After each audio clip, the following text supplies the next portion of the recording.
కూడా విశ్వాసాన్ని కాపాడుకున్నాను, భక్తిగా ఉన్నాను, ఆత్మీయంగా ఉన్నాను. కానీ కొంతమంది ఎందుకు ఇలా అయిపోయారు అన్నావు. నేను ఇలా ఉంటానే కారణం, నేను ఆయనను ఎరుగుదును. Praise the Lord. నేను ఎవరిని ప్రకటించానో, ఎవరిని సేవించానో, ఎవరిని ప్రేమించానో, ఎవరిని గూర్చి లోకానికి ఎలుగెత్తి చాటానో ఆయనను నేను ఎరుగుదును. అందుకే ఈరోజు వరకు కూడా ఇలానే ఉన్నాను, నా పెంపుడు కుక్కలాగా. కొంతమంది అలా వెనక్కి జారిపోతున్నారు అంటే కుందేల్ని కనుగొన్న దాన్ని అరుపు విని వచ్చిన బాపతే కానీ వాళ్ళుగా కుందేల్ని కలుసుకున్నోళ్ళు కాదు. కుందేలు ప్లేస్లో దేవుని పెట్టుకొని చెప్తున్నాడు ఆయన. ఎవరో అరిస్తే అరుపులు విని రావటం వేరు, మనంగా దేవుణ్ణి కలుసుకోవటం వేరు సోదరా. ఇప్పుడన్నా అర్థమైందా? ఎవరో అరుపులు అరిస్తే అరుపులను బట్టి పరిగెత్తితే 4 రోజులే నీ సహవాసం.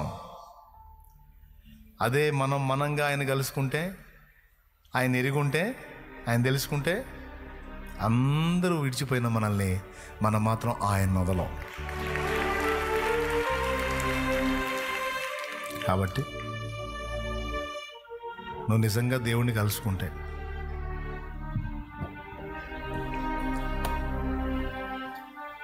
ఎంతమంది వెనక్కి తగ్గినా నువ్వు వెనక్కి తగ్గవు.